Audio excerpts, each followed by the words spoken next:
Hello friends, मैं कार्तिकेय गोस्वामी आज आपके लिए लाया हूँ नर्वस सिस्टम का एक और टॉपिक जो है फंक्शंस ऑफ ब्रेन। दोस्तों, इस वीडियो के अंदर हम हमारे ब्रेन के एक एक पार्ट के जो स्पेसिफिक फंक्शंस हैं उनको इस डायग्राम की मदद से समझने वाले हैं। दोस्तों, इस डायग्राम के अंदर हमने हमारे ब्रेन का एक स्केच ड्रॉ किया है एंड उसके अंदर हमारे जिस पार्ट का जो फंक्शन है वो उसी पार्ट के ऊपर लिख दिया है। तो चलिए दोस्तों, स्टार्ट करते हैं हमारे हाइंड ब्रेन से। और उसका जो फर्स्ट पार्ट है जो कि आपको ऑरेंज कलर का दिख रहा है वो है मेडुला ऑब्लोंगेटा। दोस्तों, मेडुला ऑब्लोंगेटा का फर्स्ट फंक्शन है इनवॉलेंट्री एक्शंस। वो एक्शंस जो कि हमारे सेल्फ कंट्रोल में नहीं होते उनको हम इनवॉलेंट्री एक्शंस कहते हैं, जैसे कि हार्ट बीट, रेस्पिरेशन, ठीक है, एट्सेट्रा। तो ये दोस्तों हमारे मेडुला ऑब्लोंगेटा का फर्स्ट और जो मेन फंक्शन है वो हो गया। एंड ये कुछ रिफ्लेक्स एक्शंस होते हैं जिनको रेगुलेट करता है, जैसे कि स्नीजिंग, कफ, एटसेट्रा, ठीक है। तो अब दोस्तों ये मेडुला ऑब्लोंगेटा के फंक्शंस क्लियर हो चुके हैं। अब हम चलते हैं पोन्स के ऊपर।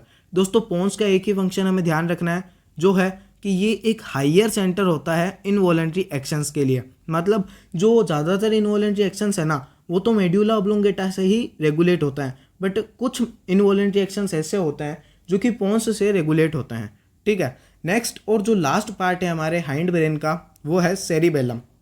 और इसका एक ही फंक्शन है दोस्तों, इसका भी वो है हमारे बॉडी बैलेंस को मेंटेन करना। तो दोस्तों अब हमारे हाइंड ब्रेन के जो पार्ट्स हैं उनके फंक्शंस क्लियर हो चुके हैं। अब हम चलते हैं मिड ब्रेन पे। दोस्तों, हम सबको पता है मिड ब्रेन के बारे में कि ये जो मिड ब्रेन है ये 4 लोब्स से मिलकर बना होता है। एंड उन लोब्स को हम कहते हैं कॉर्पोरा क्वाड्रिजेमिना। एंड जो अपर 2 लोब्स हैं उनको हम कहते हैं सुपीरियर कोलिक्यूलाई। एंड जो लोअर 2 लोब्स है उनको हम कहते हैं इन्फीरियर कोलिक्यूलाई। जो सुपीरियर कोलिक्यूलाई है उनका फंक्शन होता है विजन।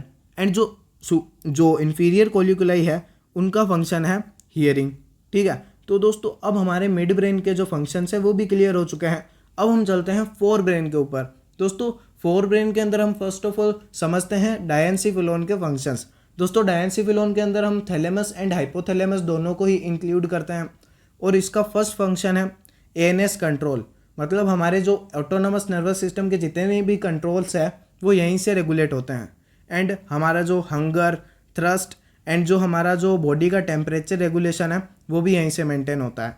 एंड हमारा जो एंडोक्राइन ग्लैंड्स का जो कंट्रोल है वो भी यहीं से रेगुलेट होता है। हम सबको पता है हमारा जो हाइपोथैलेमस ये मास्टर ऑफ मास्टर ग्लैंड है, ठीक है। तो इसी के कंट्रोल में होती है सारी ग्लैंड्स। एंड हमारे कुछ इमोशंस, एंगर, लव, हेट, ये जो फंक्शंस है ये भी यहीं से रेगुलेट होते हैं।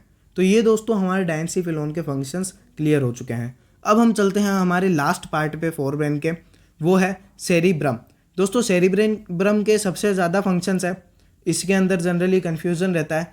तो दोस्तों अगर आप इस डायग्राम को खुद 1-2 बार प्रैक्टिस करेंगे एंड कुछ टाइम के बाद है ना, टाइम टू टाइम इसको रिवाइज करते रहेंगे तो ये आपको इजीली लर्न हो जाएंगे सारे जो इसके एग्जांपल्स हैं। तो चलिए स्टार्ट करते हैं सेरिब्रम। दोस्तों, सेरिब्रम का फर्स्ट फंक्शन है वीपिंग, नेक्स्ट है लाफिंग एंड रीजनिंग। एंड जो ऑडिटरी एंड विजुअल डायग्नोसिस है वो भी यहीं से रेगुलेट होते हैं। मतलब जो हमारा जो विजन एंड हियरिंग है वो तो मिड ब्रेन से ही होता है, बट उनका जो डायग्नोसिस है ना वो सेरिब्रम के अंदर होता है, ठीक है। जैसे कि हम सबको पता है हमारी जो रेटिना के ऊपर जो इमेज आती है वो इन्वर्टेड होती है, बट उसको जो सीधी कौन करता है वो हमारा सेरिब्रम ही करता है, ठीक है। तो ये ऑडिटरी एंड विजुअल डायग्नोसिस यहीं पे होता है। नेक्स्ट है दोस्तों मिक्चुरेशन, मतलब हमारे एक्सक्रीटरी प्रोडक्ट का एक्सक्रीशन, ठीक है। एंड डीफिकेशन, मतलब हमारा जो अनडाइजेस्टेड फूड है उसको एक्सक्रीट करना, वो भी यहीं से रेगुलेट होता है कुछ हद तक।